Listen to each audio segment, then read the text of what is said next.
¿Voy?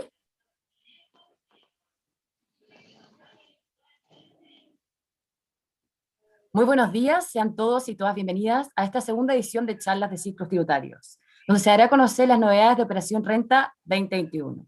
Los invito a que saquemos el mejor provecho de este webinar y podamos todos juntos aprender e informarnos acerca del procedimiento de las declaraciones juradas y sus cambios que se dan a propósito de los nuevos regímenes tributarios.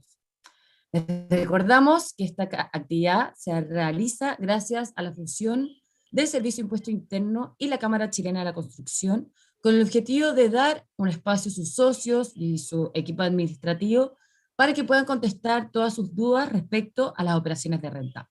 Por eso les recordamos que para nosotros es fundamental su participación y para eso pueden hacernos llegar sus preguntas a través del WhatsApp que aparece en pantalla.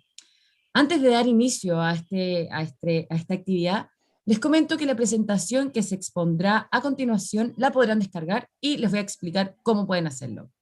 Si ustedes se dirigen hacia abajo, hacia la parte inferior de la pantalla de la transmisión, hay dos grandes ítems, en uno sale detalles y en otro sale documentos. Ustedes hacen clic en documentos y ahí estará la presentación en modo descargable. Y ahora sí, sin quitarles más tiempo, los dejo con Cristian Fuentes Salazar, fiscalizador tributario de la Dirección de Grandes Contribuyentes, quien nos presentará las principales novedades de la Operación Renta 2021. Muchas gracias, Cristian, por acompañarnos. Muchas gracias, Bernardita. Buenos días a todos. Espero que sea una jornada provechosa, sea en el fondo para ustedes algo que les pueda contribuir de alguna manera, porque el objetivo para nosotros como servicio, en conjunto con la Cámara Chilena de la Construcción, en el fondo es poder contribuir con un granito de arena en estos momentos que quizá a lo mejor en esta situación tan compleja que estamos viviendo de pandemia, podamos afrontar de la mejor manera otro proceso complicado que en el fondo sabemos que es la operación renta. El enfoque de esta presentación va a estar dado primeramente por indicar cuáles son los principales aspectos diferenciales entre los nuevos regímenes tributarios, lo que es 14A y 14D3 principalmente, y adicionalmente poder mostrar cuáles son las principales modificaciones en el formulario 22 de acuerdo al régimen 14A en específico, que es el régimen cierto que más modificaciones tiene y más recuadros asignados tiene, tanto en anverso como reverso. Y además, en un momento que a lo mejor quizás es bien necesario plantear cuáles son los principales errores o problemas que que hemos en el fondo podido detectar como servicio al momento de las declaración o de presentar la declaración jurada 1947 y 1948. La idea es que si es que quizás le ha ocurrido este problema, poder de alguna manera transmitirles una solución para poder en el fondo facilitarles un poco este proceso que termina hoy. Comenzamos. Bueno, respecto de los regímenes tributarios, la modificación sobre la norma, la ley 21.210 sobre modernización tributaria estableció un cambio respecto de regímenes que venían vigentes hasta el 31 de diciembre del 2019. Hasta esa fecha teníamos lo que era el régimen de renta atribuida 14A y el parcialmente integrado 14B como regímenes generales, y además teníamos un régimen de tributación que podríamos decir para estos efectos simplificada, la cual correspondía al que estaba indicado en el artículo 14 ter, letra A en particular. Con los cambios, se determinaron ahora tres regímenes principales, el primero que es el 14A, que es un régimen general semi-integrado, indicado para las personas o contribuyentes personas jurídicas, ¿cierto? En general, sin distinción, y dos regímenes especiales enfocados en lo que son las micros, medianas y pequeñas empresas, ¿cierto? El régimen o regímenes calificados como MIPYME, en lo cual están, enfocados el 14D3 y 14D8. La característica principal, de esto es que justamente están enfocados de alguna manera para simplificar, ¿verdad? La tributación en este tipo de empresas más pequeñas y que sea un poco más asequible, ¿cierto? La determinación o sus determinaciones tributarias. Particularmente en qué podemos diferenciar a grandes rasgos, a grandes trazos, ¿cierto? En cada uno. El régimen general semi-integrado, 14A, se parece bastante a lo que ya veníamos, ¿cierto?, trabajando hasta el año 2019 como régimen 14B. Está enfocado a contribuyentes con ingresos, ¿cierto?, del giro y capital que no le permitan ser calificados como pequeñas, medianas empresas o microempresas. Su tributación siempre es a base de contabilidad completa, y su tributación es con un impuesto de primera categoría de un 27% con imputación parcial de crédito. O sea que para estos efectos, para los efectos de poder generar una distribución, un retiro, ya sea como persona jurídica o como persona con tributación de impuestos finales, llámese global complementario, e impuesto adicional, tienen que efectuar o una restitución o un débito que para estos efectos se transforma en este 35% de ese 27% que se generó como crédito. ¿Ya? Y la tributación de los propietarios es en base a los retiros, remesas o distribuciones que se generen en el ejercicio respectivo. Respecto del régimen ProPyme, artículo 14D número 3, está enfocado, como ya les había indicado, a micro, pequeñas y medianas empresas. Su tributación es en base a contabilidad completa, permitiendo también para estos efectos poder establecer una contabilidad simplificada, con una tasa de impuesto de primera categoría del 25% e imputación total de créditos. O sea, para estos efectos se entiende que este régimen no tiene restitución, ¿ya? Ahora, importante, esta tasa se rebajó, ¿cierto?, de acuerdo a la ley 21.256 durante los años comerciales 2020, 21 y 22, ¿ya? En la cual, ¿cierto?, la tasa va a ser de un total de un 10%. Y ojo con el factor de determinación, ¿cierto?, de crédito, que para estos efectos ya sabíamos que hasta antes de la emisión de la circular 11, o sea, cuando estaba en consulta, la circular 11 establecía 5 decimales para establecer el 0,11 fracción, ¿cierto?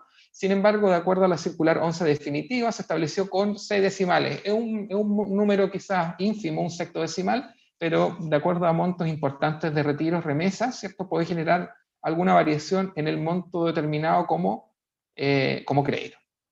¿Ya? Importante.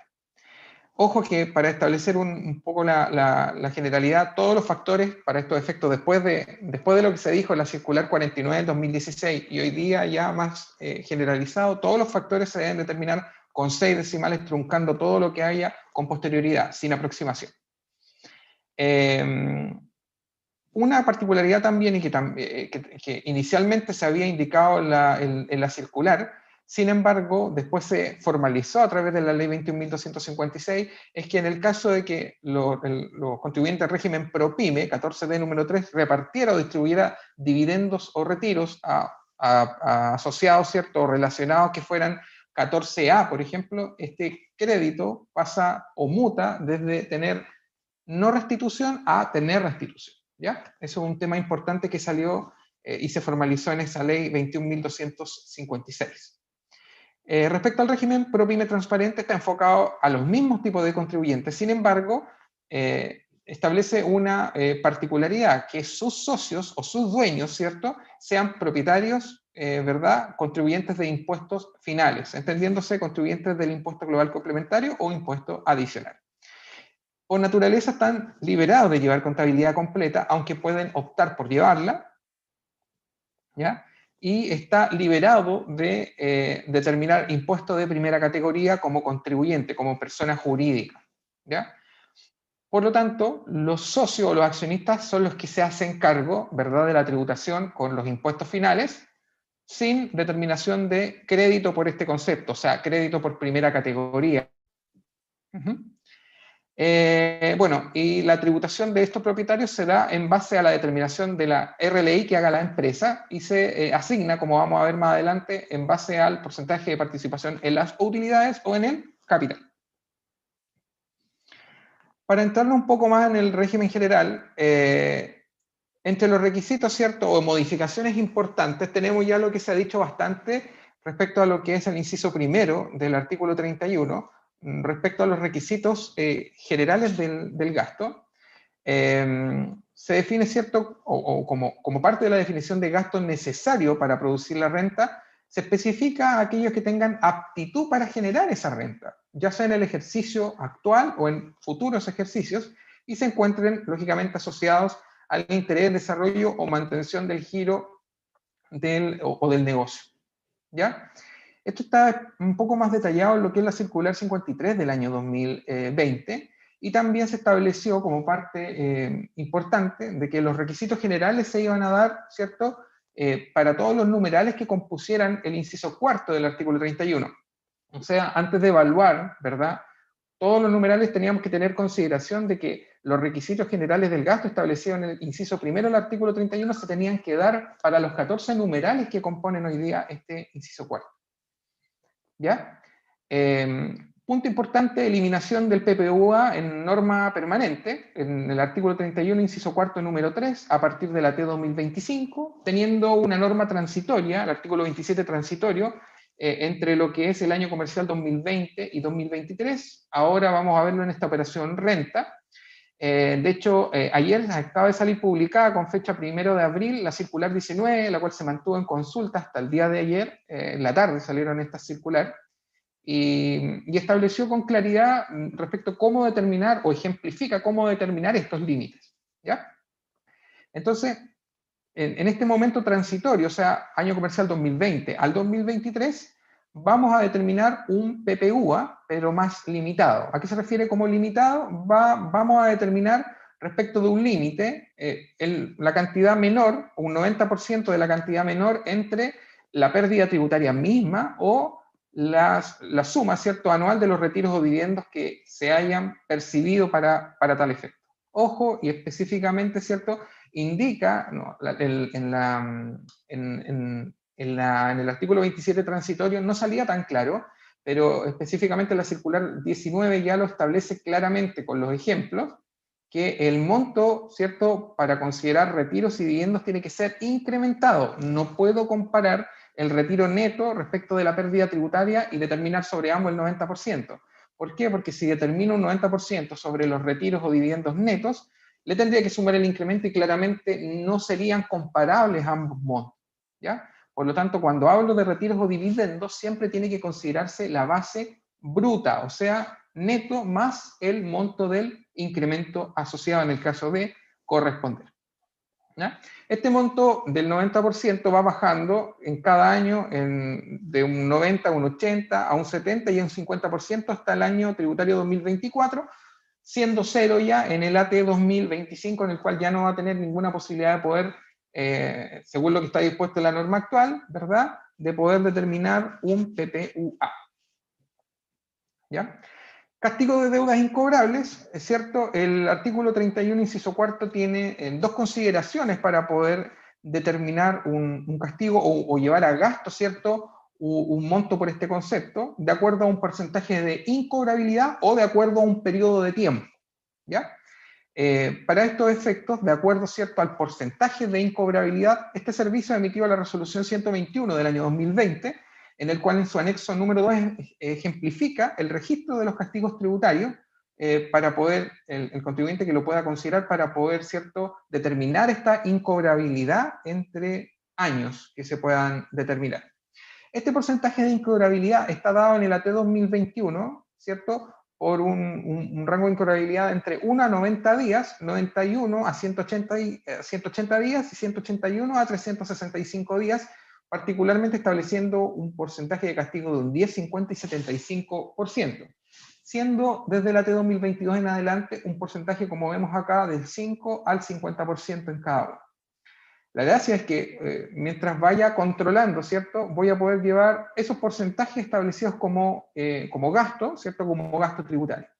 Ahora, en el caso, ¿cierto?, de superar estos 365 días, el monto a llevar a gasto sería por el resto de aquella parte que no se llevó a gasto. Por ejemplo, si yo pude determinar un 75%, ¿verdad?, en un año de incobrabilidad, significa que al año siguiente podría llevar el otro 25% restante. ¿Ya? Como digo, poder ver el anexo número 2 de la resolución 121, ¿cierto?, del año 2020, que es la que se indicó acá. La otra posibilidad que tiene el contribuyente es que puede llevar a gasto los créditos vencidos que se encuentran impagos por más de 365 días. Acá, para estos efectos, siempre teníamos un poco esta esta pugna, ¿cierto?, respecto de cómo poder determinar, de acuerdo a la circular 24, el ajuste, ¿cierto?, que teníamos que considerar en renta líquida, por un lado, que se da, ¿cierto?, como ya estaba indicado en esa circular 24, de acuerdo, ¿cierto?, a las acciones de cobro que se tenían que perseguir respecto de ciertos tramos, ¿ya? Pero conjuntamente la circular establecía una obligación para estos efectos de controlar en el capital aquello que no haya cumplido con los requisitos. ¿Para qué? Para que en el fondo sea controlado como un activo tributario, para efectos de que al futuro pueda ser considerado como gasto en la medida que cumpliera los requisitos.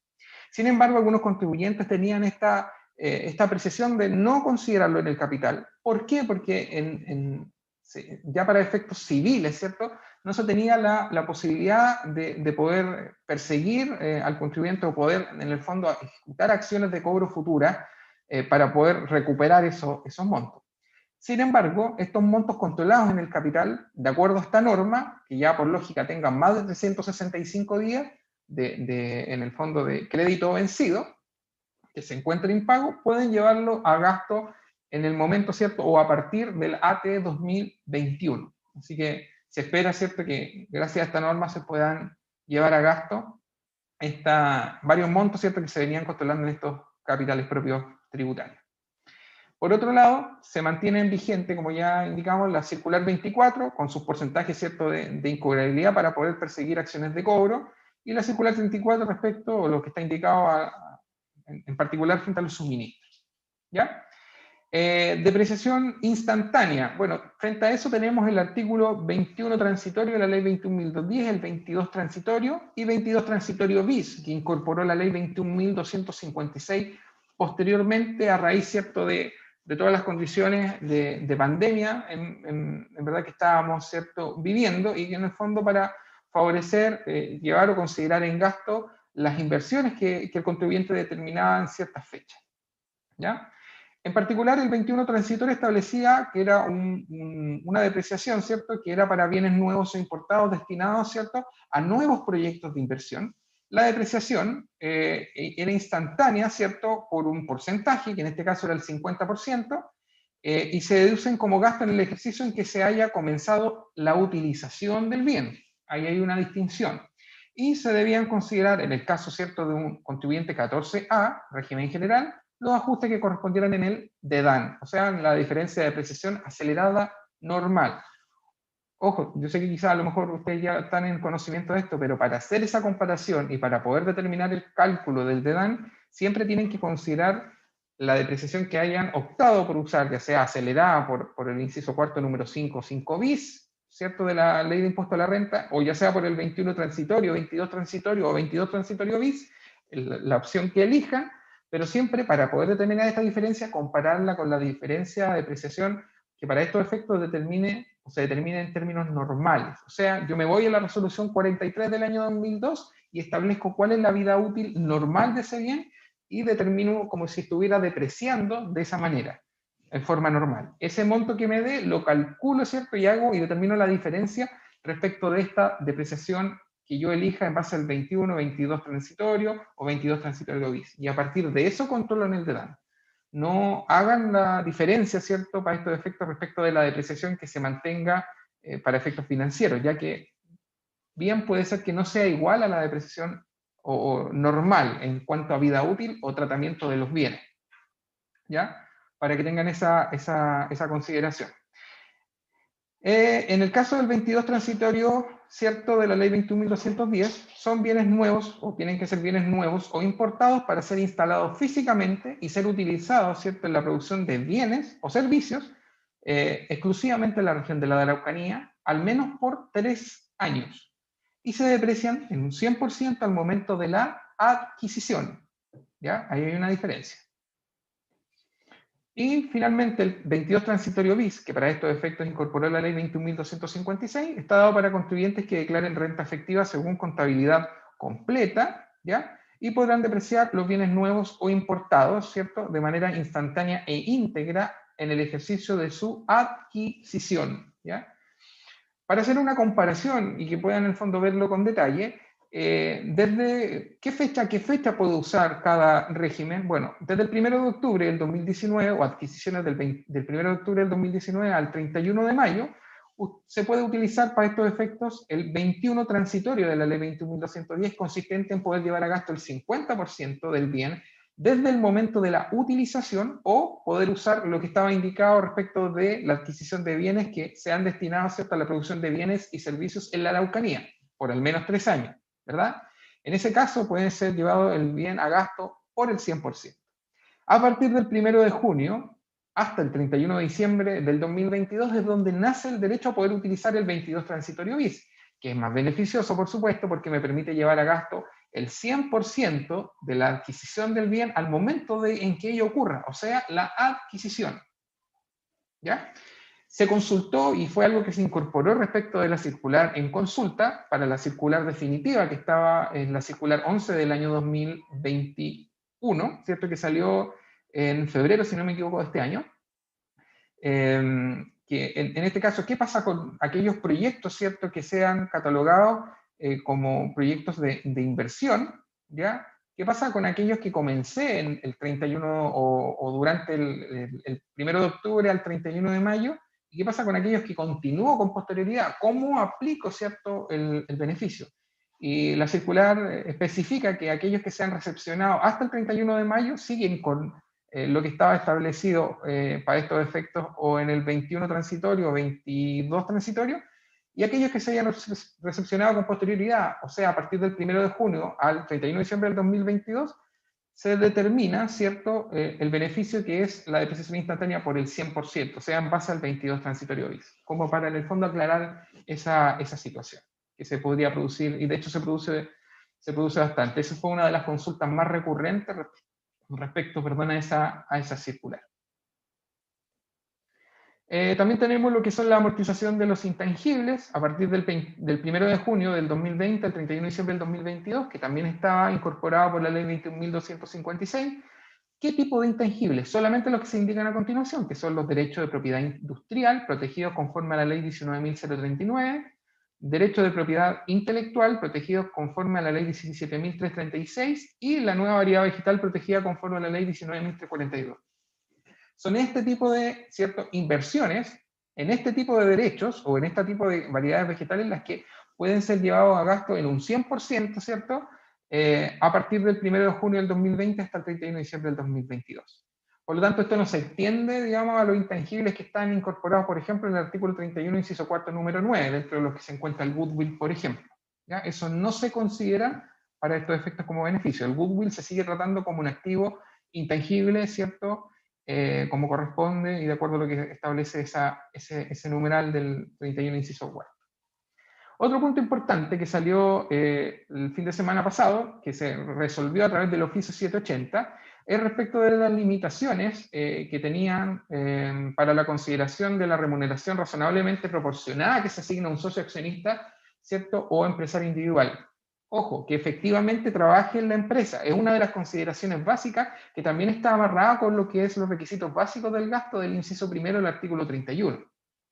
Se consultó que si era necesario, ¿cierto?, que se pagaran las cotizaciones previsionales como para que pudiese ser considerado como gasto este monto o este monto razonablemente enterado. Bueno, ya sabemos que una de las diferencias o una de las limitaciones que se eliminó era que hasta el 2019 teníamos o podía determinarse un gasto, ¿cierto?, hasta por el monto de cotizaciones o monto máximo de cotizaciones previsionales, ¿cierto? Ese era el monto máximo hasta el 2019 para poder considerar como gasto. Sin embargo, ese límite se eliminó y ahora ese límite está dado solamente por el monto razonablemente proporcionado, ¿cierto? ¿A qué? A la importancia que tenga el socio accionista en la empresa, a las rentas que se declaren y a los servicios prestados y rentabilidad del capital que tenga la empresa.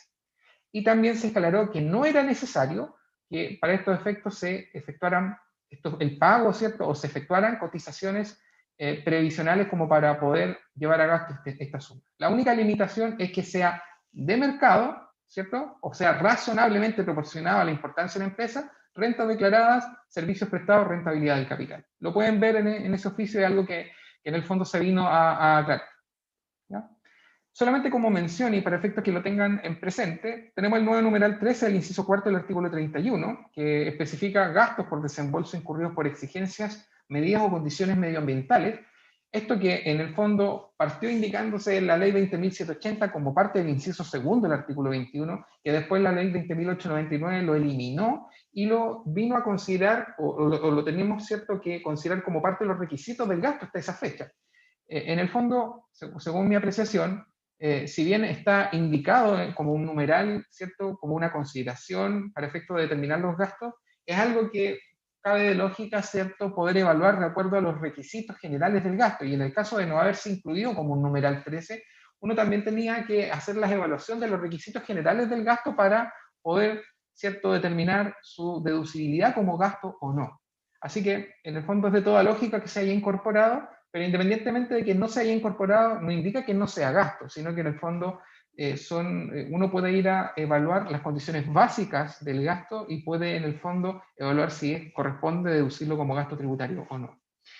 El que es bastante nuevo, ¿sí?, es el numeral 14, ¿ya? Respecto de gastos por desembolso o descuento ordenado por entidades fiscalizadoras, cuando no se exija probar negligencia del contribuyente.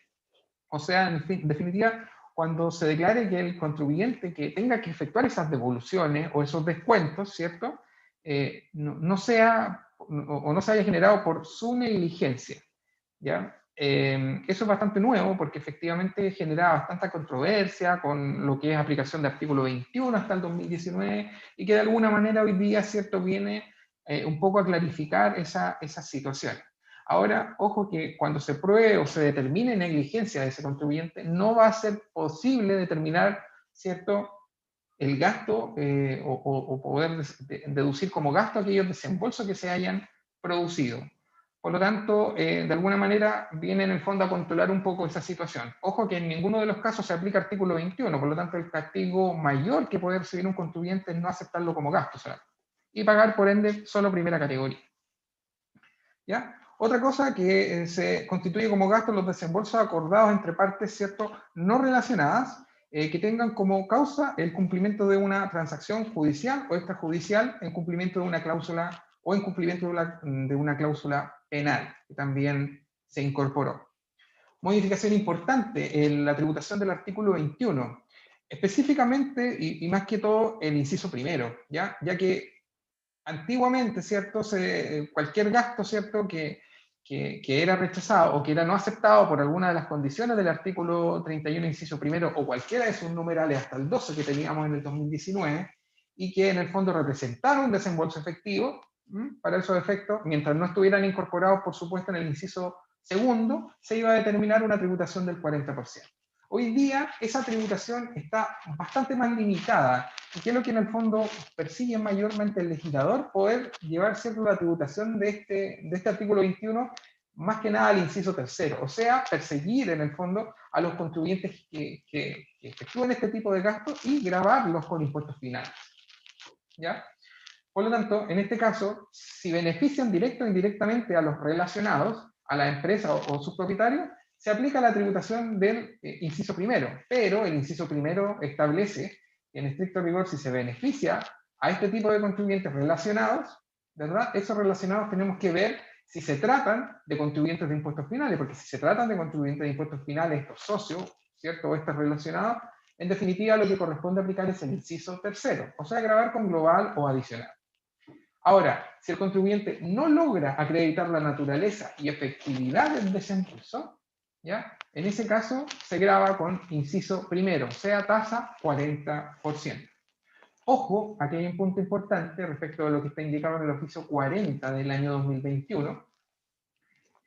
Salió a principios de año, este oficio fue uno de los primeros que salió, que efectivamente indica qué pasa con aquellos montos que estén sobre el límite global absoluto. Esos montos que estén sobre el límite global absoluto, si bien a lo mejor hasta el 2019, de hecho eso va a ocurrir hasta febrero en estricto rigor del 2021, se van a grabar, claro, con artículo 21, porque exceden el límite y las instrucciones estaban dadas así. Pero dado que esta norma rige a partir de marzo del año 2021, particularmente esta, del artículo 21, en el caso de que se supere el límite global absoluto, no cumple con las condiciones que están indicadas en este inciso primero para poder grabar con 21 con 40%. ¿En qué sentido?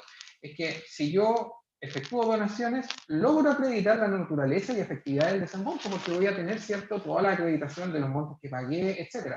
por lo tanto no puedo grabarlo con artículo 21, sino que solamente lo considero como un agregado en la renta líquida y por ende solamente lo grabo con primera categoría, ¿ya?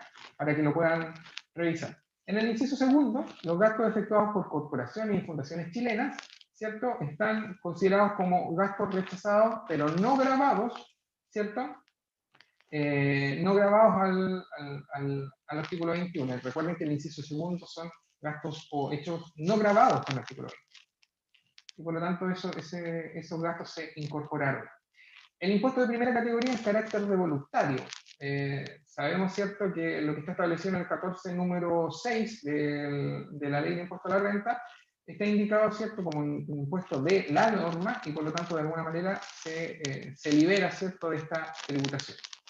En el inciso tercero importante se efectúan elementos para la consideración de un retiro, remesa o distribución encubierta, algo que en el fondo manejábamos hasta antes de esta norma en circulares. También hay una modificación, ¿cierto? Y de hecho es la única consideración respecto a que se hace, o la única consideración que se hace de la universalidad. Antes la universalidad estaba presente, por ejemplo, en los temas de remuneraciones, ¿cierto? Hoy día ya no es así. Es importante que, de hecho, se pueda considerar que es uno de los quizás únicos hitos que está establecido la universalidad, y se referencia al uso y goce de bienes, ¿cierto?, de la empresa destinado al esparcimiento de personal u otros bienes que se utilicen, ¿ya? La gracia es que estos bienes estén disponibles y puedan ser utilizados por todos los trabajadores sin exclusión, o sea, atendiendo a la universalidad de todo ello, que no haya en el fondo exclusión respecto de ciertos trabajadores por sobre otros, ¿ya? Y en el inciso cuarto, se eliminan, ¿cierto?, las normas de relación que establecía la Ley de Mercado de Valores, 18.045, y se incorpora la mención a las normas de relación que establece el artículo 8, número 17 del Código Tributario. Por otro lado, el impuesto de carácter voluntario, del artículo 14, número 6 de la LIR, ¿cierto?, beneficia retiros, remesas o distribuciones afecto a impuesto global o adicional, que no se les asigne crédito por no existir SAC al término del ejercicio, por ejemplo, y los beneficiarios de los retiros, remesas o distribución deben ser siempre contribuyentes de impuestos finales, salvo que de alguna manera los socios o accionistas puedan ser contribuyentes, ¿cierto?, personas jurídicas, pero que en definitiva esos retiros, remesas o distribución vayan, ¿cierto?, finalmente a contribuyentes de impuestos finales. Esto lo establece, ¿cierto?, la página 42 de la circular 73. Da esa posibilidad, ¿verdad?, de que recuerden que acá este impuesto de primera categoría en carácter de voluntario también se puede dar en un contribuyente 14A, y en ese caso el 14A muchas veces arriba como socio tiene personas, ¿cierto?, jurídicas, y resulta que los dividendos los reciben ellos, pero resulta que al final el dividendo quizás sube nuevamente a contribuyentes de impuestos finales. La gracia es eso, que si bien a lo mejor haya contribuyentes de personas jurídicas que pueden recibir el retiro, remesa o distribución, finalmente lo haya recibido un contribuyente de impuestos finales. En el caso de que eso no ocurra, o sea, en el fondo que la empresa, persona jurídica, recibió estos retiros, remesas o distribución y no efectúe la distribución a contribuyentes de impuesto final, el crédito, ¿cierto?, pagado muta de no tener restitución o la obligación de restitución a tenerla, ¿ya? Eso está establecido también en la resolución 19, ¿cierto?, que salió este año, que en el fondo establece el esquema, ¿cierto?, del registro tributario de renta empresariales del 14A. Artículo 14E, incentivo al ahorro, la opción de rebajar hasta el 50% de la renta líquida que se mantiene invertida en la empresa con tope 5.000 UFs. Los beneficiados son contribuyentes del 14A de 3, y con un promedio anual de ingresos del giro como máximo de 100.000 UF en los 3 años anteriores, ¿cierto? Y para esto se tienen que sumar los ingresos de las empresas relacionadas en la misma forma que está establecido en el artículo 14D de la LIR.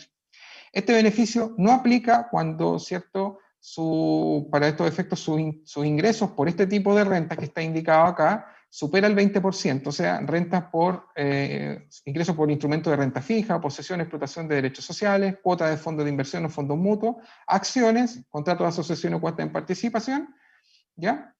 Y el beneficio tampoco aplica cuando se vaya a determinar una renta líquida, ¿cierto?, de término de giro. La opción para acogerse, ¿cierto?, a este incentivo está establecido en el formulario 22, particularmente en el recuadro número 12. Esa es la forma que el contribuyente tiene para poder acogerse a ese beneficio. Esto está establecido en la resolución 172 del 2020. ¿Ya? Y otro punto importante, que al 2019 se encontraban sujetos al 14B. Recuerden que ellos tenían que efectuar un reverso, ¿cierto?, de este beneficio, ya quedan liberados de poder realizarlo en el futuro.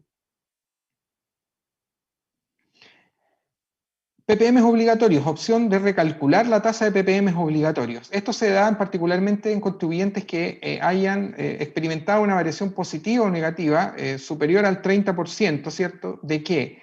Al 30% de ingresos, costos o gastos, ¿cierto?, que afecten significativamente la renta líquida del ejercicio. Esta opción se podrá adquirir, ¿cierto?, siempre a partir de abril, porque justamente tengo que evaluar una renta el primer mes como tope en marzo. Por lo tanto, este tipo de contribuyentes van a efectuar esta opción, que es voluntaria, como ya está indicado, por ser opción, y en el fondo pueden indicar un recálculo que aumente la tasa de PPM obligatorio o que la disminuya, ¿ya? Esto está dado, ¿cierto?, para poder precisamente poder enfrentar, digamos, estos cambios de negocio abruptos, sobre todo en estos tiempos de pandemia que es tan necesario. ¿Cómo lo hago, cierto? ¿Cómo ejerzo esta opción? Hago los cálculos y lo ejerzo a través del código 776 del formulario 29. Esto está específicamente detallado en la circular 7 y la resolución 10, que en el fondo es la resolución que establece este código o este nuevo código 776 del formulario 29.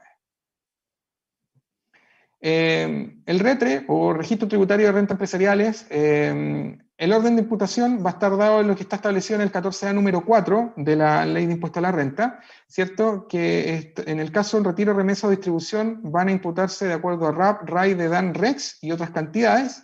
Sin embargo, en el caso de una devolución de capital, va a empezar por el FUR, en el caso de, ¿cierto?, que quien haga la devolución de capital haya sido beneficiado por esta reinversión, ¿cierto? Continuamos con el RAP, RAI, DEDAN, REX, UVET, que son las utilidades de balance en exceso de las tributarias, y el capital. Para finalmente, en el caso de que exista una diferencia, sea considerado como rentas tributables con los impuestos finales. Respecto a la imputación del ejercicio, primero parte con los retiros dividendos, del ejercicio, sigo con los retiros en exceso y termino con las devoluciones de capital. Importante en el caso de las rentas afecta a impuestos finales, la determinación del RAI. Una de las modificaciones que se hizo es la incorporación del REX negativo, con el objetivo de que el capital propio tributario del ejercicio se eliminara, ¿cierto?, los efectos del REX negativo. Recuerden que el capital propio tributario incorpora rentas afectas y no afectas a impuestos finales. Por lo tanto, ese REX negativo también está incorporado en el capital propio tributario. O sea, el capital propio tributario se ve disminuido por ese REX negativo. Entonces, para estos efectos debo reponer o agregar ese monto negativo para quitar el efecto que distorsiona, ¿cierto?, estas rentas afectas a impuestos finales. Por eso en el fondo se agrega. Y lo otro importante es que se consideran para estos efectos, ¿qué cosa? Los retiros del ejercicio. Ya que el capital que se considera para el RAI, al término del ejercicio ya va a tener descontados los retiros, remesas o distribución efectuadas en el año. Entonces, se los repongo, ¿para qué? Para efecto de poder determinar al término del ejercicio la calidad, ¿cierto?, con la que se van, o sea, si son rentas tributables o no, para poder definirlo. Ojo, atención a la forma de actualizar el capital aportado que está establecido en el suplemento tributario.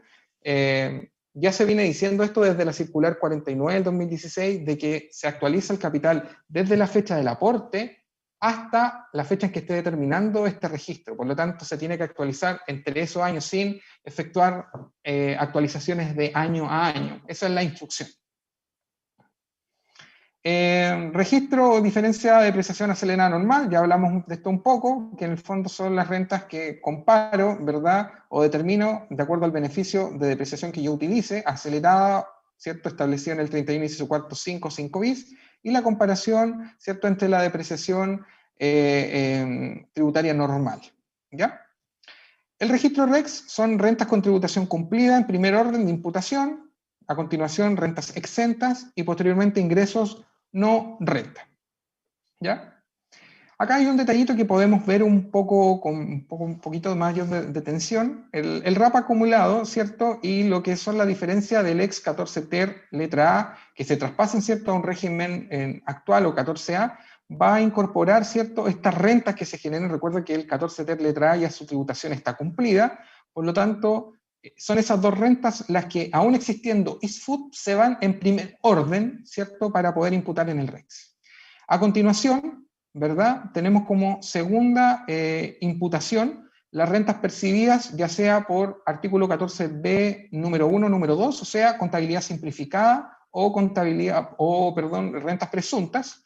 La diferencia respecto del artículo 32 transitorio de la ley 21.210, diferencia entre el capital propio tributario que se genere y los retiros desproporcionados con cargo, ¿cierto?, a rentas grabadas en el ISFUT, que está en el 39 transitorio, en segundo orden, salvo que tuviese rentas grabadas con ISFUT, que en el fondo, recuerden que las rentas grabadas con ISFUT, ya sea por al 2019 o con ley 21.210, tienen un orden de distribución que el contribuyente elija, pero aún así igual se van en segundo orden después del RAP o después de la diferencia inicial, ¿cierto?, del 14 ter letra A, que eso, en el caso de existir, sí o sí se va en primer orden.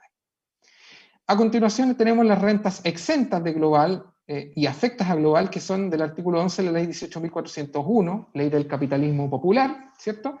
Otras rentas exentas y por último los ingresos no renta. ¿Ya? Ahí hay un cuadrito en el fondo que simplifica lo complejo que es hoy día armar un REX, en el caso de que se tengan todas estas rentas, ¿cierto?, que se den esta situación.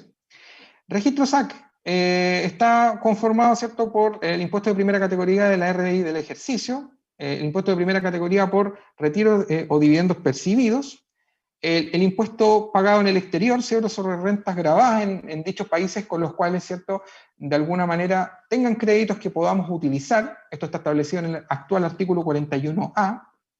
Impuestos de primera categoría provenientes de reorganizaciones, que también se incorporan, ¿cierto?, a un régimen, ¿cierto?, 14A en el caso de ser procedente.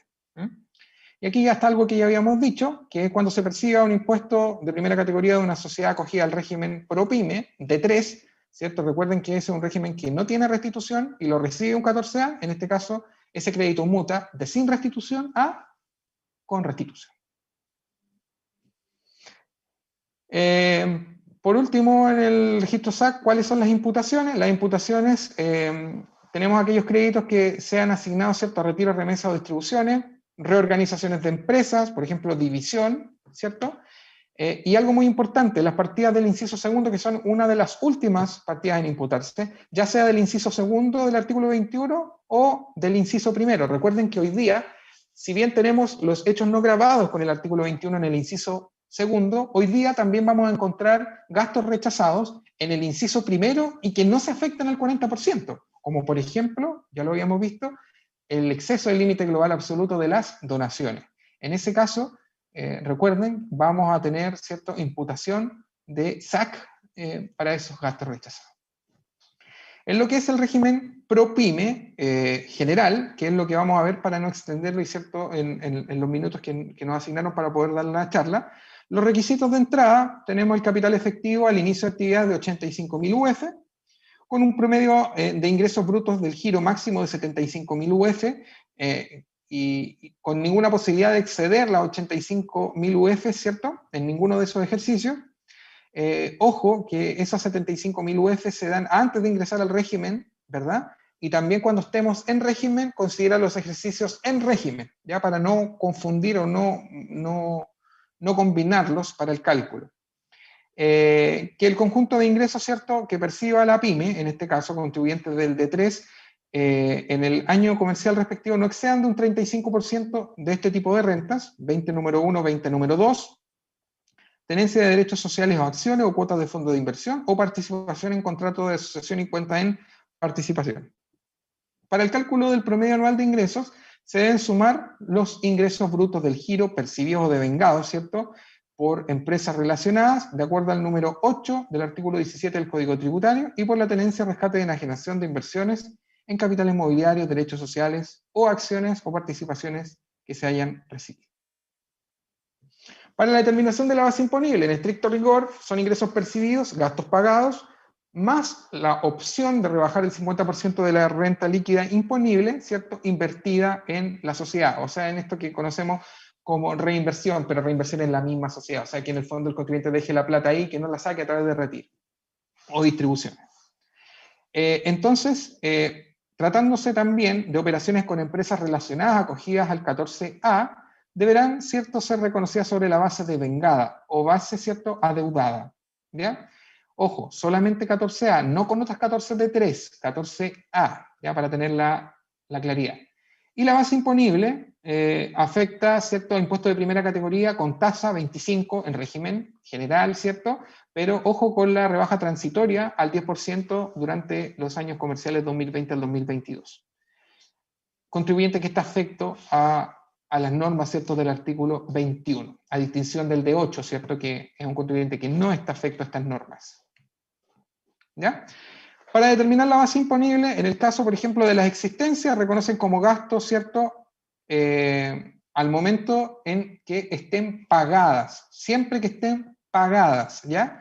Aquí hace especificación de la existencia o insumos adquiridos, fabricados en el año y no enajenados o utilizados, porque se entiende que aquello que se utilizó o enajenó forma parte del costo de venta. Por lo tanto, de alguna manera hace esa distinción.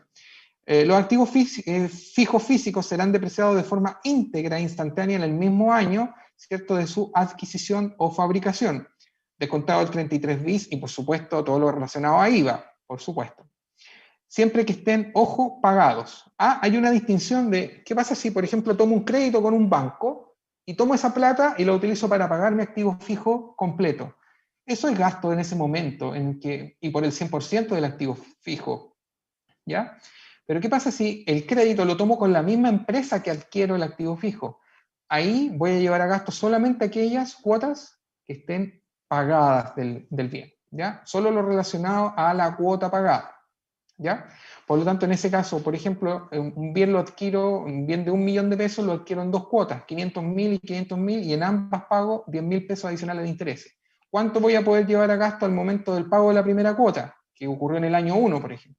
Los 500.000 pesos del bien, y adicionalmente gasto por los intereses por los 10.000 pesos. Lo otro que pagué lo voy a considerar a gasto en el año en que lo pague. Ojo, siempre y cuando estemos hablando de un crédito con el mismo proveedor o acreedor, ¿ya? Cuando tengo un préstamo con el banco es distinto. Corrección monetaria, no aplican las normas de corrección monetaria del artículo 41, ni para controlar base imponible, ni para controlar registro de rentas empresariales. Bueno, lo de pago en cuota ya estaba indicado. Enajenaciones de capitales mobiliarios o bienes no depreciables, como por ejemplo los terrenos, se van a llevar a gasto al momento de su enajenación. ¿Qué se va a llevar a gasto? Lo que me costó adquirirlos. O sea, yo invertí en un terreno hoy día, no puedo llevar a gasto, ¿ya? Sin embargo, ¿qué pasa cuando lo enajeno? Ahí en ese momento va a reflejar una deducción para poder determinar mi mayor valor, pero al momento de esa enajenación, ¿ya? Ojo, la pyme que afecta a la tributación del 21, eso está establecido en el artículo 68 de la ley de impuesto a la renta, que si bien dice que este contribuyente puede utilizar cierto contabilidad simplificada, para estos efectos igual le afectan este tipo de normas. En el caso de pagos financiados con cheque, la operación se puede llevar a gasto cuando efectivamente el cheque se hace cobro, no cuando lo emito. O sea, si emito un cheque el 30 de diciembre del 2021 y resulta que este se cobra efectivamente el 2 de enero del 2022, es gasto el 2 de enero del 2022. ¿Ya? No confundir con eso. Y en el caso de crédito hipotecario, si yo adquiero el bien, ¿cuándo puedo llevarlo o cuándo lo determino gasto? Cuando en el fondo lo adquiero o perfecciono, ¿cierto?, esa adquisición. O sea, al momento de la inscripción en el conservador de bienes raíces. ¿Ya? Impuesto de primera categoría en carácter de voluntario, igual a lo visto en el régimen general, lo que es reinversión o mantención de recursos en la misma empresa, tiene el mismo tope, 5.000 UF como rebaja en la renta líquida, ¿ya? Y la opción para acogerse está en el código 1432 del reverso del formulario 22, recuadro número 17 para este tipo de contribuyentes. Las partidas del artículo 21, en el caso del inciso primero y tercero, el gasto, ¿cierto?, debe ser rebajado de los ingresos para no afectarlo con primera categoría, ¿no? Y del inciso segundo, ese gasto rechazado debe formar parte, ¿cierto?, de la primera categoría, porque ese gasto rechazado no se afecta con la tributación del 40%. El PPUA es igual a lo indicado en el régimen general, y los créditos contra el impuesto de primera categoría serán, ¿cierto?, procedentes todos los que correspondan, y en específicamente el artículo 33 bis, se determina crédito al momento, ¿cierto?, en que el bien sea adquirido, independientemente de que el pago sea realizado en el año siguiente. Tenemos la tasa de PPM mensual, ¿cierto? Está establecida en un 0,25%, 0,5%, dependiendo, ¿cierto?, con los ingresos brutos del giro del año, ¿verdad? Con la posibilidad, ¿cierto?, de poder rebajar la tasa a un 0,125 o 0,25 de acuerdo a lo que instruyó la ley 21.256. ¿Ya? Eso es lo más relevante. Y los PPM, ¿cierto?, que se pueden poner a disposición, ¿cierto?, de los dueños. ¿Ya? Tenemos la declaración jurada 1837 para poder informar esa situación. ¿Qué pasa con los registros de renta empresariales? Bueno, en general no llevamos de DAN. ¿Por qué no llevamos de DAN? Porque los montos invertidos en activos fijos son gastos, ya sea al momento de la adquisición, ¿cierto?, o al momento de su utilización. Por lo tanto, estos tipos de contribuyentes no van a determinar diferencia de depreciación. ¿Ya? Lógicamente, ¿por qué? Porque ellos, ¿cierto?, en su base siempre van a determinar o siempre tienen la posibilidad de llevar a gastos estos bienes. ¿Ya? La liberación de los registros se da igual que en el régimen general, pero tienen que llevar SAC a todo evento, ¿cierto? Igual que en el régimen general, de la misma manera. ¿Cuándo puedo liberarme de los registros? Cuando no tengo rentas que controlar en el REX. En estricto rigor es eso. Y aquí hay un cuadrito de resumen que lo pueden ver con detalle, ¿cierto?, que es un poco lo que hemos hablado en gran medida, y también está incorporado lo que es el PROPYME transparente respecto a que tiene que considerar renta líquida, cómo tiene que considerar las tasas, créditos, etcétera. Ojo que con el crédito 33 bis para el contribuyente 14D8.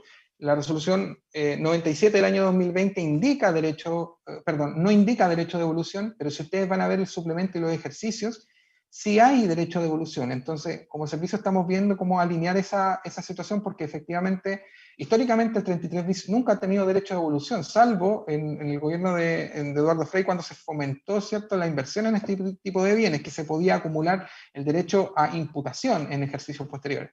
Pero históricamente este crédito 33 bis nunca ha tenido derecho a devolución, entonces de alguna manera eso se está resolviendo. ¿Ya? Ahora, como novedades de operación renta, en el formulario 22 en general, esquemáticamente en el AT 2021 considera transversalmente, ¿cierto?, un anverso, ya sea para contribuyentes personas naturales, ¿cierto?, y tenemos transversalmente en el reverso 4 formularios, o sea, 4 recuadros que tienen que completar todos los contribuyentes que tengan operaciones de este tipo y que lo necesiten, ¿cierto? Y está establecido un reverso específico para cada tipo de contribuyente, ya sea persona natural, tiene 5 recuadros adicionales, régimen 14A tiene 7 recuadros, régimen PROPYME general tiene 5 recuadros, y régimen PROPYME transparente de 8, 2 recuadros. O sea, para estos efectos le va a aparecer los recuadros a llenar de acuerdo al tipo de contribuyente de que se trate. Ojo, una gran diferencia, en el formulario 22 AT 2020 existían solo 12 recuadros, y los 12 recuadros, ¿cierto?, eran bastante más, no se llenaban en gran medida porque habían específicamente operaciones que no todos tenían que completar, solamente sí se daban.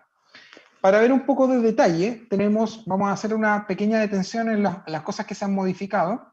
Si ustedes ven, hay una modificación, ¿cierto?, respecto de los contribuyentes 14A de 3, pero específicamente se hizo la modificación en cuanto, ¿cierto?, a su adecuación por nombre. Recuerden que aquí teníamos los contribuyentes 14A y 14B hasta el 2019, y hoy día solamente lo enfocamos en 14A o de 3, que son los nuevos regímenes que están vigentes.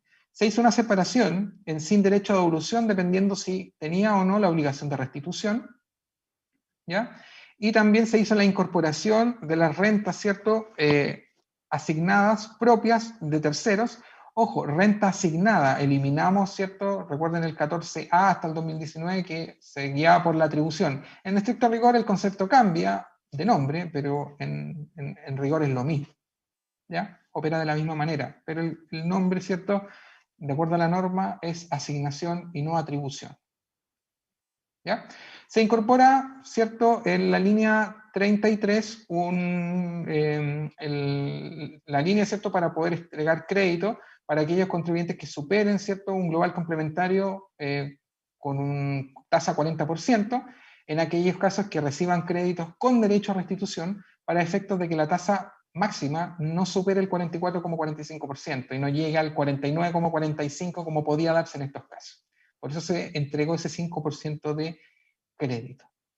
Se incorpora el crédito por contribuciones de bienes raíces respecto de bienes no agrícolas para personas naturales que declaren renta efectiva según contrato. Recuerden que este crédito está establecido en el artículo 20, número 1. ¿Ya? Se incorpora el crédito por compras de activo fijo para aquellos socios accionistas de régimen 14D8. ¿Ya? Y también se incorpora el crédito por ingreso diferido por cambio de régimen, ¿cierto?, al artículo D8. Recuerden que si me cambio de un régimen de 3, en general de postergación a nivel de determinación, ¿cierto?, y me cambio el D8 tributa, ¿cierto?, con primera categoría y también tributa con impuestos finales. Por lo tanto, de alguna manera, el D8 no establece postergaciones de impuestos. Por eso se genera este ingreso diferido. En el caso del anverso, seguimos con el anverso, tenemos la adecuación de los nombres, ¿cierto?, respecto de el recuadro por cambios del artículo 14, ya sea para la aplicación, ¿cierto?, de impuestos de primera categoría. Tenemos la incorporación del impuesto de primera categoría para contribuyentes que sean del artículo 14G, o sea, en el fondo contribuyentes que específicamente, ¿cierto?, paguen esta primera categoría. Tenemos, por ejemplo, el caso de las fundaciones, las corporaciones, ¿verdad?, que están incorporadas en estos regímenes. La línea 65, que se incorpora para informar el impuesto único del 25% por distribución desproporcionada, que es una tributación, ¿cierto?, sustitutiva, que establecen cuando se generen esta norma, se genera esta distribución desproporcionada de acuerdo al artículo 39 transitorio de la ley 21.210. Otra incorporación que se hace es el PPM, ¿cierto?, que las empresas del 14.8 pongan a disposición de sus propietarios. La línea 85, que es incorporamos, ¿cierto?, la información de impuestos por rentas esporádicas o por aquellas ciertas enajenaciones indirectas de sociedades en Chile, lo que está establecido en el artículo 58, número 3, en conexión con el artículo 10 de la Ley de Impuesto a la Renta. ¿Ya? Se incorpora también el recuadro para retenciones de honorarios, ¿cierto? Aquellos que se les haya devuelto en enero y febrero del 2020 estas retenciones que hicieron, ¿ya? Y que obviamente no hayan pagado a través de el PPM voluntario en el formulario 50. Si pagaron o restituyeron de alguna manera estos, a través del formulario 50, no están obligados, o sea, no deben colocar, digamos, estos montos en este formulario, pero si no lo hicieron, sí tienen que obligadamente colocarlo. Bueno, ahora yéndonos con el reverso, ¿sí? Recuadro número 6. En el recuadro número 6 tenemos la información de la tasa TEX. La tasa TEX, ¿cierto? Son las tasas, bueno, tenemos hartas siglas, no, discúlpenos por eso, pero en el fondo en la nueva nomenclatura y lenguaje, ¿cierto?, que se está estableciendo por la reforma. La tasa TEX es la tasa efectiva, ¿cierto?, sobre rentas exentas. ¿Exentas de qué? Exentas de global, pero a efectos adicional, como son las rentas del capitalismo popular. ¿Ya? La tasa TEF, ¿cierto? Tasa efectiva del registro FUT, que ya sabemos, ¿cierto?, que persigue, ¿cierto?, la determinación de esta tasa efectiva o factor que en estricto rigor corresponde respecto de las rentas que se generaron hasta el 2016 y que tengan crédito asociado, ¿ya? Que ahora, a distinción de lo que se hacía hasta el 2019, se determina, ¿cierto?, al término del ejercicio para poder aplicarla, ¿cierto?, sobre los retiros, remesas o distribuciones del ejercicio. Tenemos saldo de retiro, remesa y distribución del ejercicio no imputados al registro de rentas empresariales. En el Código 1691, saldo de retiros en exceso generado hasta el 2014. En el Código 1196, el saldo de crédito por impuesto de primera categoría sin restitución, generado entre el 2017 y 2019. Y también el 1197, que corresponde al impuesto de primera categoría por contribuyente 14D3 por RLI, ¿cierto? Que en el fondo recuerden que el 14 de 3 no genera restitución, ¿ya? Y también por aquellos contribuyentes de 3 que se incorporen al régimen general, 14A. Recuerden que al cambiar de régimen, la restitución no se modifica. Sigue siendo contribuyentes sin restitución. Esa restitución ya habíamos hablado solamente que cambia al momento de distribuir las rentas, pero no al momento de cambiar el régimen. Código 1586, pago voluntario del impuesto de primera categoría pendiente de deducción de la renta líquida. Recuerden que ese pago voluntario de impuesto de primera categoría es una posibilidad, ¿cierto?, de anticipar este impuesto y también le da la posibilidad al contribuyente de rebajarlo en la renta líquida con tope renta líquida o poder seguirlo, ¿cierto?, imputando para ejercicios posteriores. Cristian, Tenemos, ¿sí? perdón que te interrumpa, pero en honor al tiempo, ¿te parece que pasemos a la sección de las preguntas? Sí, sí, no hay problema. Me faltaban como 3 minutos en realidad. Ah, ya, bueno, si quieres, termina tu presentación, pero es para avisarte más o menos que estamos justos con el tiempo. Sí, ya, me quedan Ya, como 3 buenísimo. minutos, disculpen el No te exceso, pero preocupes. es Ya, poquito lo que faltaba. ya, buenísimo. Ya, genial, muchas gracias. La depreciación instantánea, ¿cierto?, que está establecida en el 22 transitorio bis, ¿ya?, de la ley 21.210. También lo que es la incorporación de lo que es el resultado del ejercicio, resultado o la renta líquida imponible, según lo establecido, ¿cierto?, o lo que teníamos hasta la T 2017 en el formulario 22, y que también está detallado en la DJ 1847 y 1926, ¿ya? También tenemos, ¿cierto?, lo que son el capital propio tributario, ¿cierto?, establecido de acuerdo al artículo número 2, o sea, al artículo 2, número 10, a contar del 2020, los retiros, remesas o distribuciones que definan su tributación al término del ejercicio del año en que ocurren, ¿cierto?, imputándose actualizados y en orden cronológico al que se pagan. También tenemos, ¿cierto?, consideración del RAI, consideración del capital social, de la forma, ¿cierto?, actualizada de la forma que está establecida en el suplemento y la circular, y la consideración, ¿cierto?, de los efectos del REX positivo o negativo. Razonabilidad de patrimonio tributario, recuadro número 14, para efectos, ¿cierto?, de poder establecer la propiedad, ¿verdad?, de que el capital propio tributario esté bien determinado o está razonablemente determinado. Y tenemos por último lo que es el recuadro número 15 y recuadro número 16, que es el recuadro respecto de las rentas empresariales, movimiento del STUD, las tasas, ¿cierto?, los créditos asociados que están en el recuadro número 16, créditos con sin derecho a restitución y con y sin derecho a devolución, los créditos, ¿cierto?, por impuestos pagados también en el exterior. Finalmente, respecto de los plazos, a grandes rasgos, la fecha de presentación de la declaración, ¿cierto? Si es sin pago, es del 1 de abril al 10 de mayo. Si es por internet con pago en línea, del 8 de abril, a la espera siempre, ¿cierto?, de lo que es nuestro IPC del mes de marzo, ¿ya? Y las devoluciones, ¿cierto? Si declara entre el 1 de abril y el 23 de abril, el depósito, ¿cierto?, es el 12 de mayo, o cheque o por caja, ¿cierto?, que evitamos o quisiéramos evitar que eso ocurriera al máximo posible y todas fueran, ¿cierto?, en línea, o todos con la opción de depósito, entre el 28, o sea, en el día 28 de mayo. Entre el 24 de abril y 29 de abril, el 19 de mayo el depósito, y entre el 30 de abril y el 10 de mayo el plazo máximo para la declaración. La devolución es el 26 de mayo. Todas las rectificatorias, ¿cierto?, son con posterioridad al 27 de abril, por lo tanto yo voy a poder enviar o reemplazar mi declaración de formulario 22 tranquilamente hasta el día 27 de abril del 2021. Solo como un extra y rapidito, en un minuto, aquí hay una cierta cantidad de errores que se producen al momento de presentar la DJ 19, 47 y 48.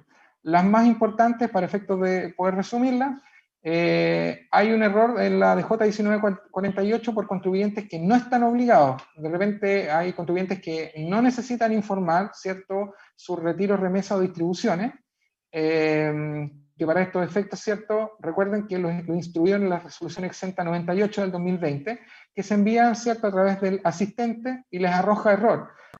Si no hubo retiro, remesa o distribución en el año, si soy sociedad anónima o sociedad en comandita, no están obligadas, ¿cierto?, a presentarlas, salvo que sean sociedad anónima o sociedad en comandita por acciones o sociedad por acciones, porque deben informar, ¿cierto?, su número de acciones. Pero si son empresarios individuales o sociedades de personas, no están obligadas a enviar esta declaración jurada. Un error 500, el error 500 que le ha salido a varios, se ha indicado que corresponde, ¿cierto?, a un error de autenticación. Lo más importante para poder evitar este tipo de situaciones, ingresen en modo incógnito, vuelvan a ingresar, y si no les resulta de esa manera, vuelvan a ingresar, ¿cierto?, a través de la opción nueva información para el envío de la DJ 1948. Con eso debiese solucionar el problema.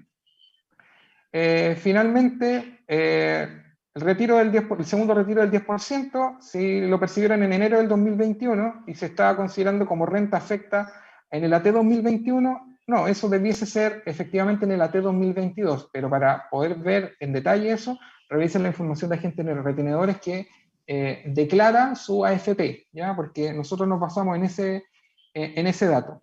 Montos de arriendo de repente que estén incorporados en la DJ 1835 no se traspasan al asistente para confeccionar la base imponible, ¿cierto?, en el régimen ProPyme general.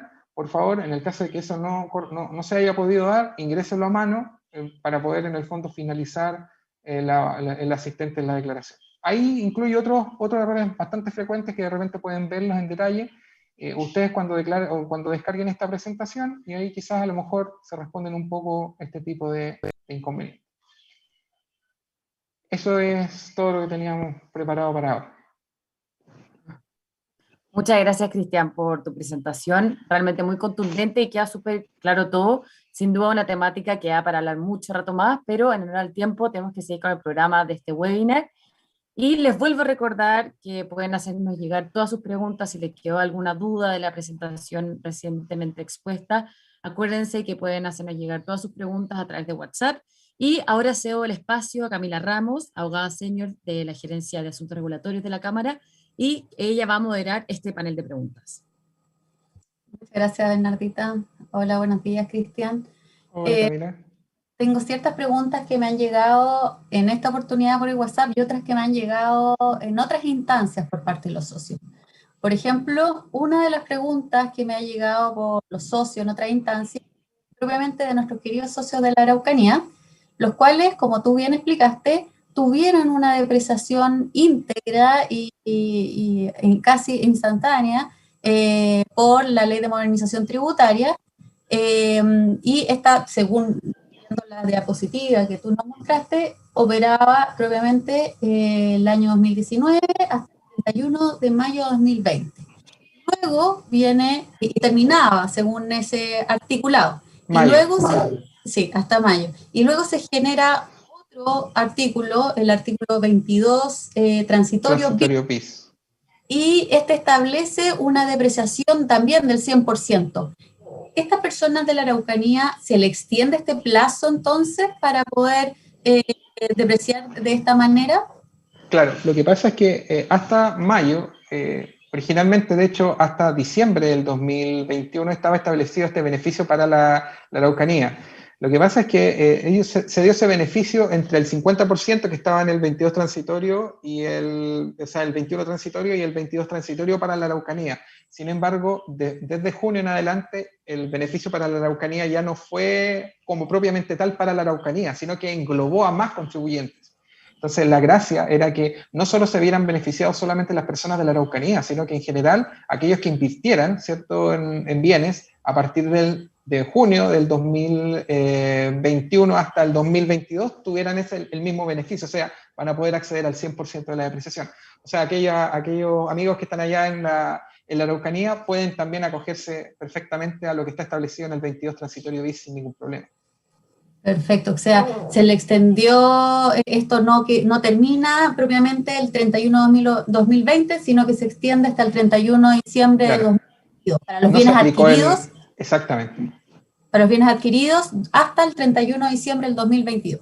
Exactamente, no se aplicó el sesgo solamente a los amigos de la Araucanía, sino que en el fondo se extendió para todos. A toda la región. Literal. Sí, porque la preocupación de algunos socios de la Araucanía era como que se quedaron solamente con el primero y no con la segunda depreciación del 100%, estaban preocupados, decían, bueno, tal vez tendremos que promover una extensión del plazo, pero para No, de hecho originalmente se extendió el plazo porque de hecho ese beneficio para las personas de la Araucanía se incorporaba hasta el 31 de diciembre del 2021, pero esta norma, la ley 21.056, vino a extender, no solo para en el fondo a las personas de la Araucanía, sino que lo extendió y lo englobó a más contribuyentes para poder acceder a esta depreciación instantánea.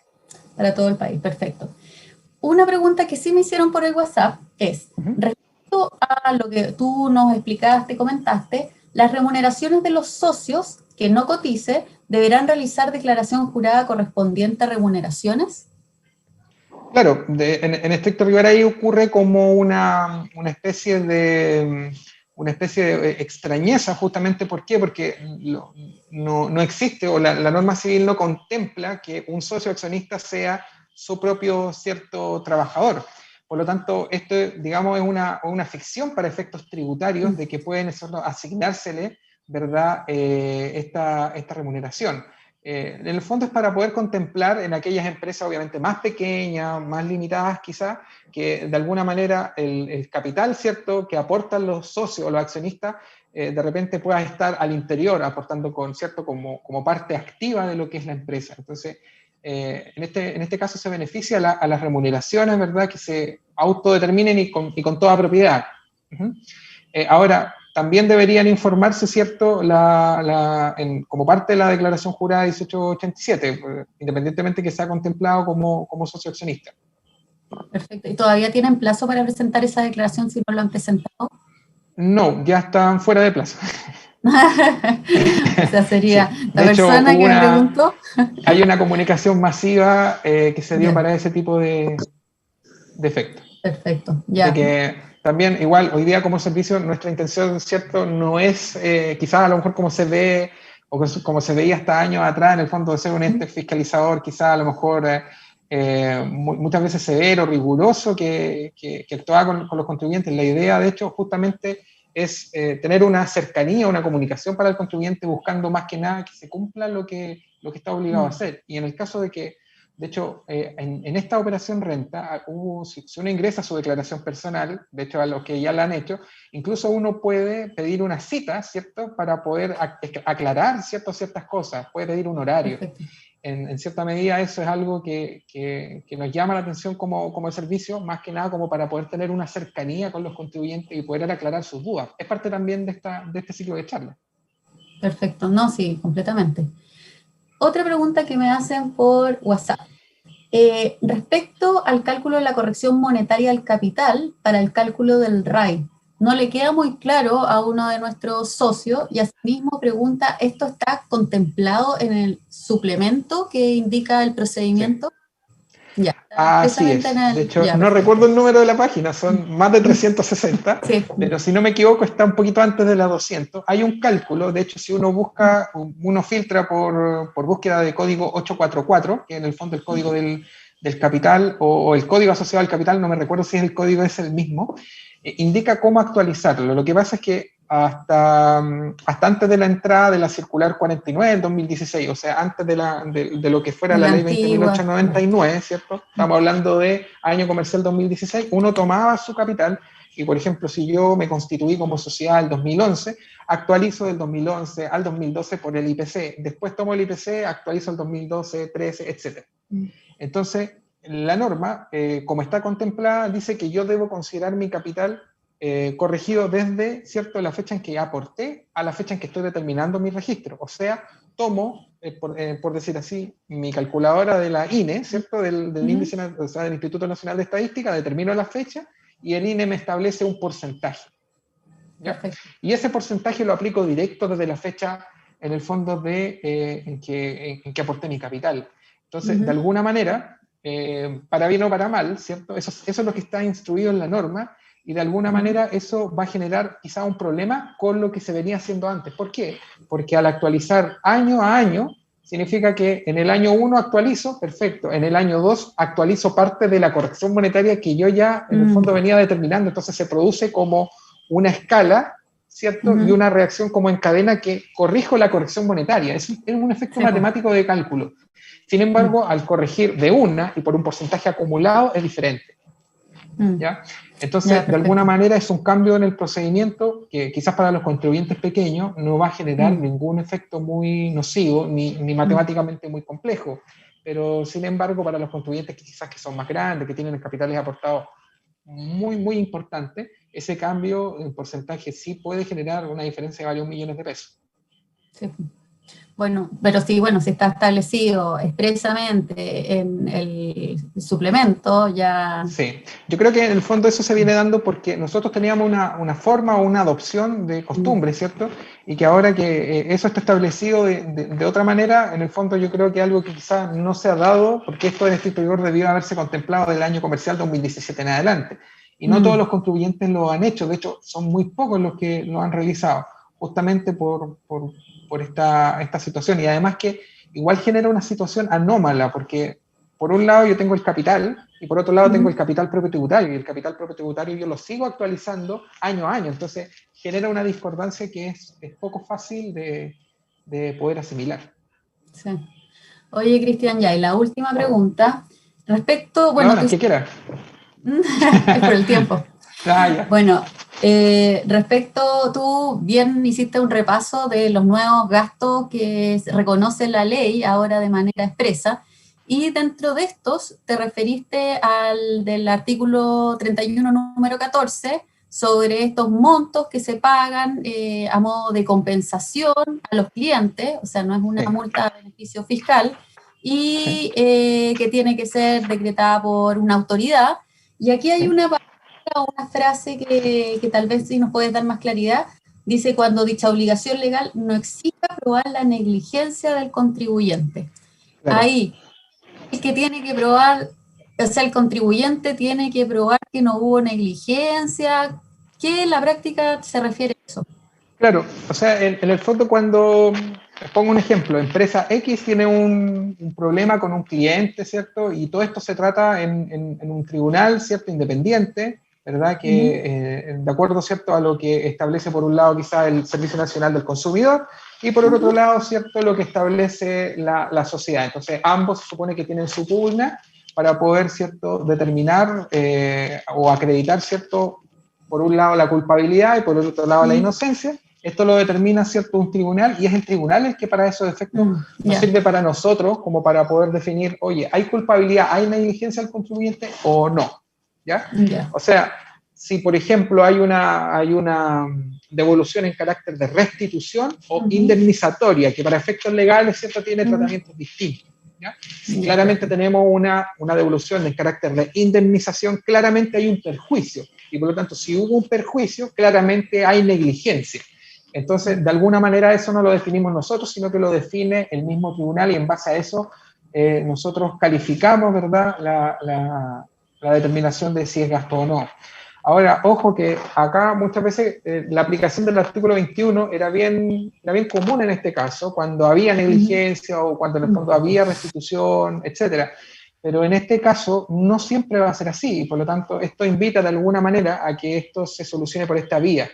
Ahora, si hay negligencia, la tributación del artículo 21 de igual manera no se va a dar, por lo tanto, lo más gravoso para el contribuyente va a ser pagar una primera categoría sobre este monto, o sea, una tasa de un 27%. Ya, tendría que considerarlo en su base imponible. Exactamente, primera categoría. Y ustedes le dirían, ya, sobre esto tenéis que aplicar el impuesto. Y, por ejemplo, aquí el contribuyente diría así como, ya, tengo deducir este gasto, dado, como decís tú, que es más propio el sector de la construcción, porque nosotros no tenemos superintendencia, sino que tenemos, podría ser un caso de protección de derecho consumidor, de restituir los montos, qué sé yo, y si la sentencia se dice que hay negligencia, en ese caso procedería entonces a que no sería deducible como gasto. Ya, perfecto. Ojo, que también hay otra posibilidad también que la norma contemple, que se da bastante, que muchas veces se persigan responsabilidades contra terceros, porque muchas veces que el contribuyente no cumpla o haya un incumplimiento de alguna manera, puede ser que esa parte de negligencia no se compruebe porque esto se atribuyó a un contratista, por ejemplo, en el caso de usted. Un contratista se demoró y resulta que en base a eso nosotros incumplimos, y por eso en el fondo estamos cayendo en esta situación. Entonces, da la posibilidad, ¿cierto?, de que esto también se puedan perseguir acciones contra terceros. Por lo tanto, en el caso de que esto se acredite y que se esté persiguiendo una responsabilidad contra un tercero, o sea, una reposición monetaria de parte del tercero hacia mí como sociedad, en ese caso, cuando eso ocurra, yo tengo que contemplar como ingreso, ¿verdad? Porque de alguna manera la norma me da la posibilidad de rebajarlo como gasto. Sin embargo, si un tercero me repone algo del dinero y que yo perdí, de alguna manera ese monto tiene que ser contemplado como un ingreso tributario, ¿cierto? Sí, perfecto. Oye, y otra, poniéndolo en un caso práctico, nosotros tenemos distintos tipos de contratistas, de constructores. Muchos tienen contratos con el Estado, por ejemplo, de construcciones de carreteras, obras públicas, etc. Y en eso se establecen multas en casos que hayan retraso u otros incumplimientos, como todo contrato. Y aquí caería en el caso si el mismo autoridad, porque acá habla de ordenados por la entidad fiscalizadora, porque existe una autoridad fiscalizadora en ese contrato, que por ejemplo con el MOP están los inspectores fiscales, y que hubo negligencia y por tanto le obliga a pagar. Eso también caería, se podría deducir como gasto, ¿no? O sea, que no hubo negligencia, sino que hay un incumplimiento. Puede ser por causa mayor, qué sé yo, con todo el tema del coronavirus. Claro. Hay que ver el tratamiento, digamos, si hay una multa o hay una sanción, claramente esa sanción tiene que perseguir o tiene que seguir su camino. Si hay una sanción, claramente hay una posibilidad de poder evaluar una negligencia o algo así. De alguna manera igual seguiría esa suerte, en el fondo, de contemplarlo como un gasto, ¿cierto?, que tribute en primera categoría igual, dependiendo de eso. Pero en el caso de que en el fondo haya una, como digo, un ejemplo claro es cuando quizá a lo mejor hago una diferenciación entre lo que es restitución y lo que es indemnización. Claramente ahí hay la comprobación de un daño. Por lo tanto, de alguna manera, si yo indemnizo a alguien, voy a seguir una suerte de gastos no aceptados y si en el fondo determino una restitución, o sea, en el fondo le devolví un dinero que dejó de percibir gracias a que yo le cobré de más a alguien o que yo en el fondo me demoré en entregarle una vivienda, ¿cierto? Y gracias a eso, en el fondo, la persona tuvo que arrendar departamento, tuvo que en el fondo demorarse en trasladarse a vivir a su lugar que yo en el fondo le estoy vendiendo. De alguna manera, esos montos podrían consignarse como gasto siempre y cuando, ¿cierto?, exista la acreditación de que no haya negligencia o que no haya en el fondo culpabilidad directa del contribuyente. Puede haber una culpabilidad, ¿cierto?, de un tercero. En ese caso, como digo, el caso clarísimo son los contratistas, porque por la mayoría de los casos, en el caso de esto existen inmobiliarias que por un lado determinan esto o determinan un proyecto, pero sin embargo la construcción se hace en una empresa que muchas veces es relacionada, pero que es independiente de parte de ellos. Entonces, ellos consiguen los proyectos, ¿cierto?, en la medida que ellos pueden desarrollarlo, y muchas veces la situación, ¿cierto?, de construcción se ve alterada por motivos naturales, suelo, construcción, que la gente no llegó, los mismos motivos de pandemia, etcétera. Entonces, hay varias situaciones, hay varias cosas que hay que poner en evaluación como para poder llegar a eso, a evaluar eso. Perfecto. Bueno, muchas gracias, Cristian, por todas tus respuestas a nuestras preguntas. Le recuerdo a todos los socios y sus equipos de sus empresas viendo que la presentación va a estar en YouTube para que puedan repasar todo lo que nos explicó Cristian en el canal de la Cámara. Y aparte que se sube la presentación en la página de la Cámara para que puedan descargarla y ver con más detalle todos estos antecedentes. Sin más que decir, yo me despido y le doy el pase a Bernardita, que nos va a dar unos detalles y precisiones de ciertas cosas. Muchas gracias, Cristian. Que estén bien todos. Muchas gracias. Gracias, Camila. Muchas gracias. Gracias a Bueno, todos. Que estén muy bien. Un gran saludo. Gracias, Cristian. Bueno, con este espacio de preguntas damos por finalizada la actividad de hoy día. Agradecemos a todos quienes nos acompañaron, a Cristian sobre todo por su presentación y a todos los que participaron activamente a través de sus preguntas por WhatsApp. Antes de que nos dejen, como bien dijo Camila, les recordamos que la presentación de Cristian, por si ustedes quieren revisarla, tenerla a mano, está en la parte inferior de esta pantalla donde sale documentos, Y también, por último, decirles que en la parte donde sale detalles hay una breve encuesta de satisfacción para que por favor la contesten, ya que sus respuestas nos van a poder ayudar a nosotros a mejorar todos los próximos encuentros que tengamos. Sin nada más que agregar, nos despedimos y desde ya muchísimas gracias y que tengan un súper buen día. Muchas gracias.